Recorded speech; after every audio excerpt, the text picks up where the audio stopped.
Apparently, Donald Trump loves the movie Apocalypse Now, especially its helicopter and napalm attacks on Vietnamese villages, a display of naked U.S. government power. Somehow Trump sees this as a model for his campaign against political opponents in American cities. I love the smell of napalm in the morning. It smells like victory. In early September on his Truth Social account, Trump posted, "I love the smell of deportations in the morning," along with a faked-up photo of him attacking the city of Chicago. Having recently renamed the Department of Defense, he wrote, "Chicago is about to find out why it's called the Department of War," with 3 helicopter emojis.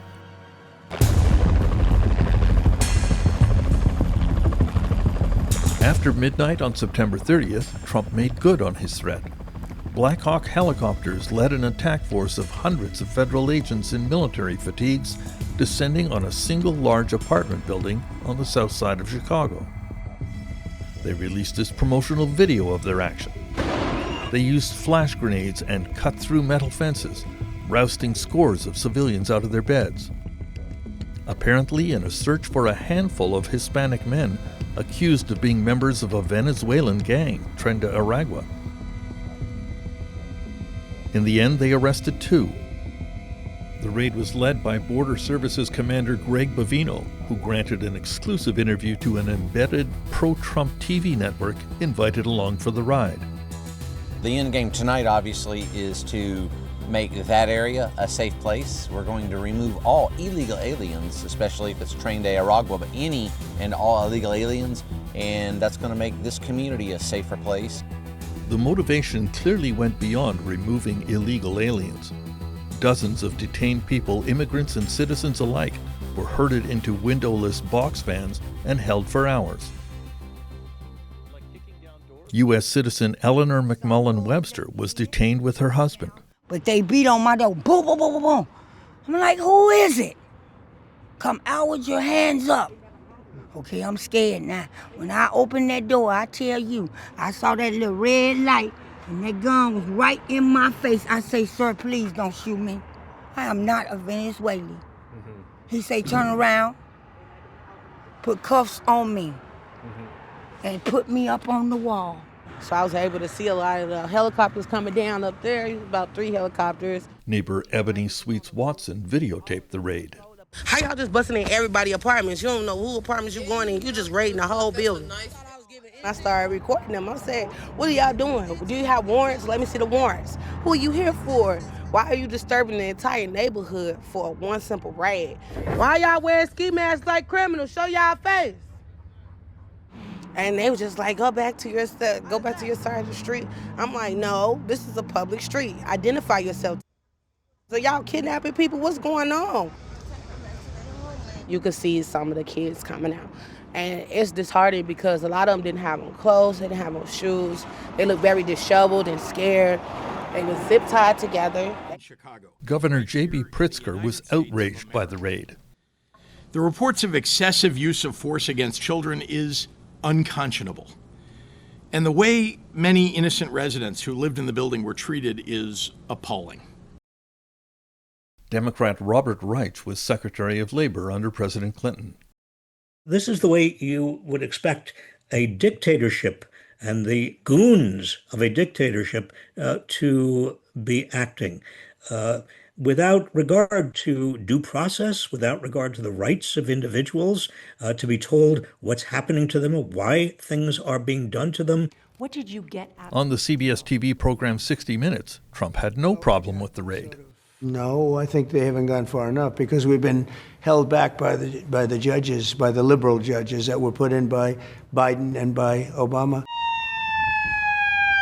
Trump points to shooting incidents like this one on a recent weekend in Chicago, where 1 person was killed and 7 injured. He claimed the people are chanting, "Bring in Trump."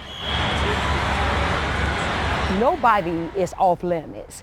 He is supported by Republican groups like Chicago Flips Red and Danielle Carter Walters. We were so happy because it lets us know that something is finally going to get done with the things that we have been asking for and begging our elected officials to do, but they don't listen to us and they don't care. So we finally had a president who said, okay, I'm listening to the citizens and I'm going to do what's best for the citizens and what's right. So we were very happy. In the weeks following the night raid, Bovino and his troops spread out through the city, arresting anyone who challenged them.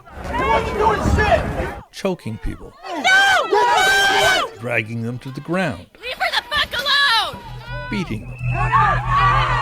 What are they doing? Dozens of U.S. citizens were charged with impeding officers.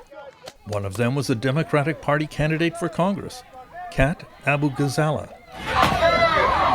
They thought that by showing up in residential neighborhoods in Chicago and deploying tear gas, that having men in uniform patrolling our neighborhoods and grabbing people in the middle of the night, that they would scare us, and instead they made us more defiant. We have the highest percentage and highest raw number of immigrants of any neighborhood in the Midwest United States, I would venture.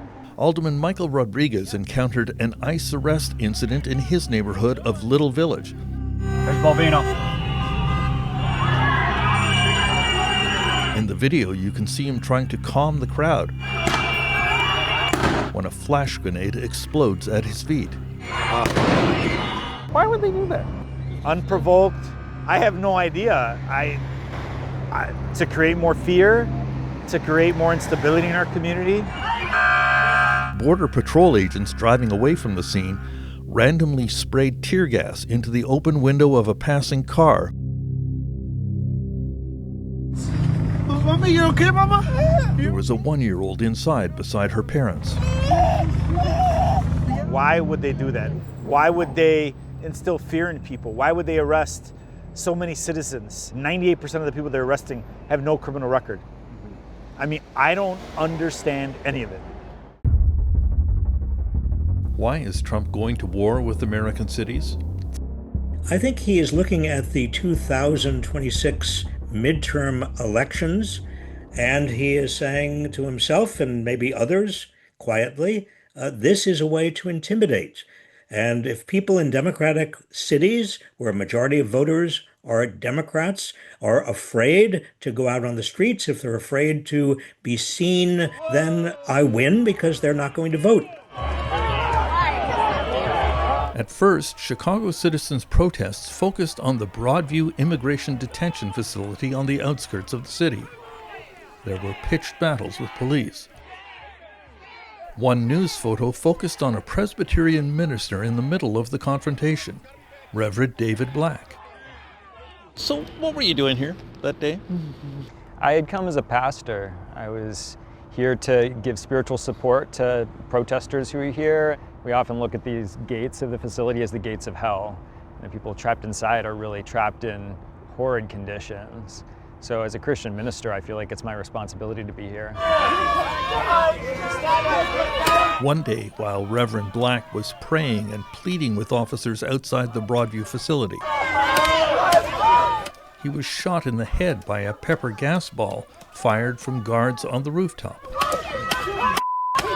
They opened fire and shot me in the face and on the head and several times on my body, and other protesters rushed in to guard me and took several shots that were meant for me. You're pathetic! I already went to the hospital once. Your country is ashamed of you! It seems like they've been testing out how much they can get away with, how much violence they can get away with as they suppress free speech and try to dismantle the civil society of a major American city. He's declared a war on not just the city of Chicago, but on U.S. citizen, law-abiding individuals. And we urge our fellow countrymen and our allies throughout the world to push back against this fascist agenda of Donald Trump. The citizen protests spread to the normally quiet suburban neighborhoods around Chicago. When immigration agents showed up in Lakeview to arrest construction workers, neighbors poured out of nearby houses to raise the alarm and confront them, and were tear gassed. This sort of protest can become dangerous. In the town of Evanston, a civilian was chasing after a car of immigration agents. The agents slammed on the brakes and he rear-ended their car. He was taken out of his vehicle and severely beaten. As a woman nearby was also being arrested. Get back, I'm shooting you. You're gonna what? You're gonna fucking hit me? An agent threatened to shoot one witness who was recording. That witness was David Brooks. What was your reaction? Scared, frightened. I don't really know how to take it. You're gonna fucking shoot me?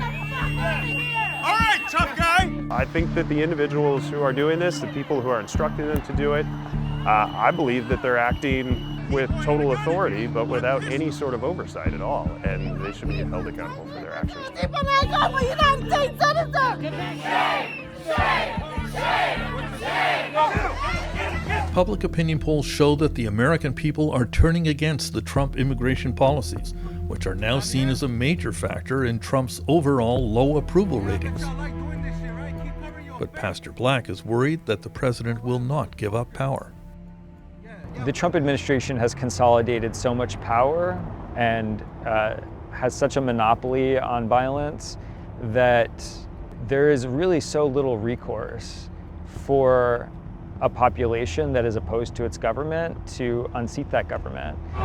Show your face, coward! Show your face! The widespread public resistance seen in the streets of Chicago is now sweeping across the country, like this scene in central New York City. Show your face, you fucking coward! Show your face! Don't push me, coward! America is like a sleeping giant. It's slow to awaken. And I've seen this over and over again. I saw it with regard to the civil rights movement and the anti-Vietnam War movement and Richard Nixon, Watergate. And when that sleeping giant awakens and roars, he puts an end to what it is that is irritating, that is immoral, amoral, that is undermining the ideals of the United States. That sleeping giant is now awakening.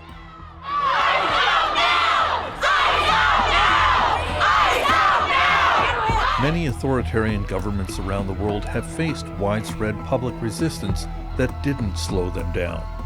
Will it be different in the United States?